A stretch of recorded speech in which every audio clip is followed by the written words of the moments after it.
Okay, so welcome to entertainment, and today we're gonna talk about this. We have to talk about this. Okay, so what's going on is that apparently the news has been revealed that, and by the way, no, this isn't clickbait. You should have already heard about this by now. Let me just get rid of this.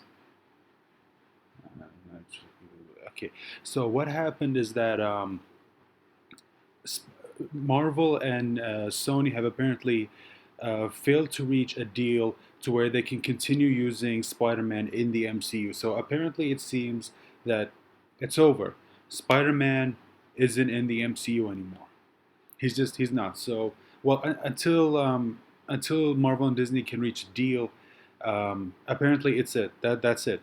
No more Spider-Man in the MCU. Now, I just want to clear up some things for all the people out there who say that Sony is in the wrong here, that they apparently took Spider-Man away from the MCU, that they didn't want Spider-Man to stay in the MCU, that they just wanted to um, they just wanted to do everything. That's not true. That couldn't be any farther from the truth. Okay, here's what really happened. Disney is in the wrong here. Okay, Disney. Here's what happened. As just in case you don't know the terms of the deal, basically what happens is that Disney and Marvel came to an agreement. Marvel gets to use Spider-Man in the MCU, and they get to keep 5% of the profits. Okay, so basically what happens is that whenever they have Spider-Man in any Marvel movie, whether it's Civil War or a standalone Spider-Man film, or whether he was in Infinity War and Endgame, this is what happens.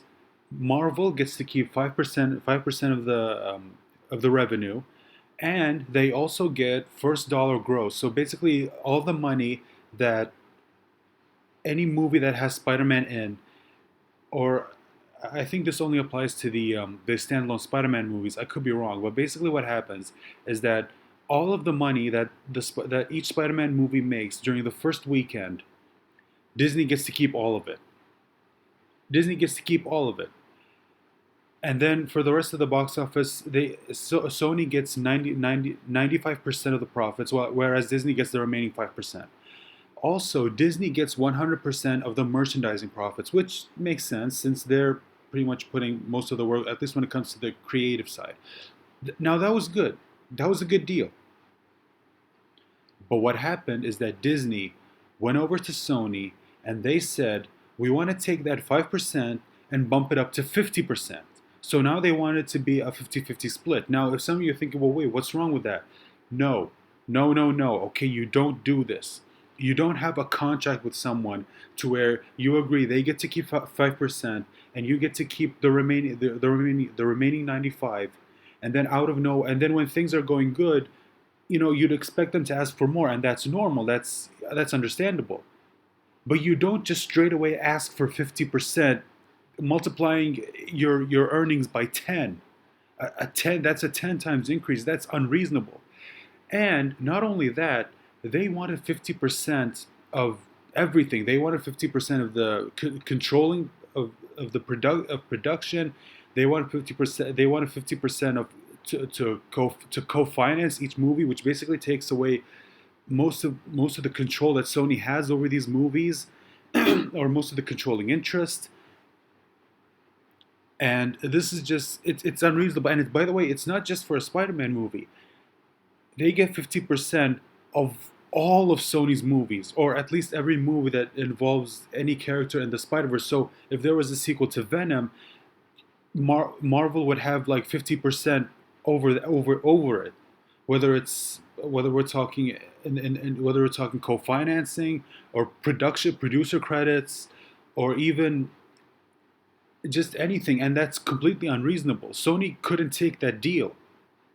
So Disney is actually the one in the wrong here because the demands they made were unreasonable. So Sony isn't the bad guy. Sony was completely happy with the way things are. And Disney should have been. Like, they had a good deal. Like, if they just went ahead and asked, you know what, everything else can stay the same, But remember that 5%. Is it okay if we just bump it up to maybe 10 or maybe even 20%? I think Sony would have taken that deal. Like that's understandable. That's reasonable. But you don't walk up to Sony and ask them to give up 50% of their biggest franchise. So it's just I'm sorry, it's just when I see all these people going online and saying we need to boycott Disney because Disney is at fault here. No, they're not. Okay? No, they're not. They are not the ones at fault here. Disney is the one at fault. Okay. Now, we need to talk about first of all, let's get into this article. Okay, so a new report indicates Tom Holland's Spider-Man is out of the MCU after negotiations between Sony and Disney stall out. A report from Deadline indicates that Marvel Studios producer and the man behind the MCU, Kevin Feige, won't produce any further Spider-Man films because of an inability by Disney and Sony Productions to reach new terms that would have given the former a co-financing stake going forward. Reportedly, Disney and Feige asked that a future Spider-Man films would have a 50-50 co-financing arrangement and that this agreement could be extended to include other Spider-Man universe films like Venom and the upcoming Morbius film. However, Sony, rightfully in my opinion, turned this offer down and didn't even offer a counter. Actually, that's false. That's actually false. It was revealed. I don't know. This article is a little bit out there. I'm sorry. It's a little bit older, so maybe this came out before the news of before more information came out. It turns out Sony did make a counter offer. They said, okay, instead of 50%, let's go 70-30. Like that sounds more reasonable, but Disney no they didn't go for it. Like it says here, Disney declined that offer. They even declined to just keep the original agreement, which would have made everyone happy. Amidst the report that Spider-Man is out of the MCU, Deadline sources indicate there are two more planned Spider-Man films with director John Watts and actor Tom Holland. So we are going to see more Tom Holland as Spider-Man, just possibly not in the MCU. This report comes off the back of another report in July that indicated the Spider-Man character would fully revert to Sony if Spider-Man Far From Home did not make $1 billion at the box office. Entertainment industry insider Richard Rushfield wrote in his Ankler newsletter that Feige would want to cash in on the success of Marvel Studios, and given this new report from Deadline, it looks like he might have been correct. Here it is. The original Sony Marvel Spidey deal to co-produce these movies stipulated that if this Spidey cleared $1 billion, Marvel would get to oversee a third. If it hadn't, full control would have reverted back to Sony, which raised the specter that America's most beloved entertainment executive would look to cash in or out every way possible, as well as grab complete inexpurgated credit for the victory and thrown superhero canon to the wind.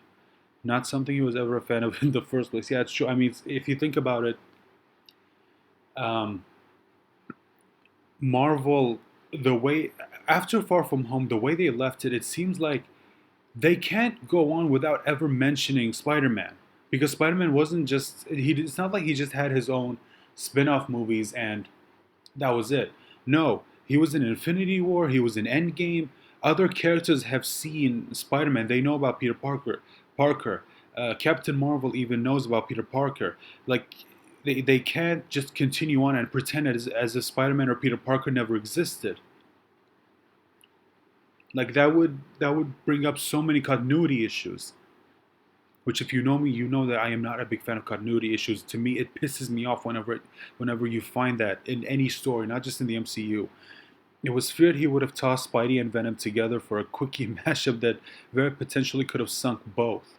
Spider-Man Far From Home has currently grossed $1.1 billion at the global box office and even edged out Spider-Man Homecoming at the domestic box office, bringing in $377 million compared to Homecoming's $334.2 million. Yeah, I mean, it's crazy. It's crazy. I mean, again, I'll leave a link to this article if you want to read it for yourself. But anyway, look, I don't know where this is going to leave the MCU. I don't know what this is going to do. I hope that Disney and Sony can just reach an agreement to where they could hopefully make a compromise. Also forget that whole 50% of other Spider-Man universe property crap. Just forget all of that. Disney, stop being so selfish, okay? And stop doing things that piss off your fans, who are the ones who have kept this franchise going. If your fans weren't invested as they were in the MCU, it wouldn't be where it is today, okay? Jesus. So anyway, that's all I have to say. Thank you guys so much for watching. Please hit that subscribe button. Please make sure you're subscribed, and please hit the bell notification to get notified every single time I post a new video. I do have other videos planned for the rest of the week, and that's all I have to say. Thank you so much for watching, and I hope to see you guys in the next video. Bye.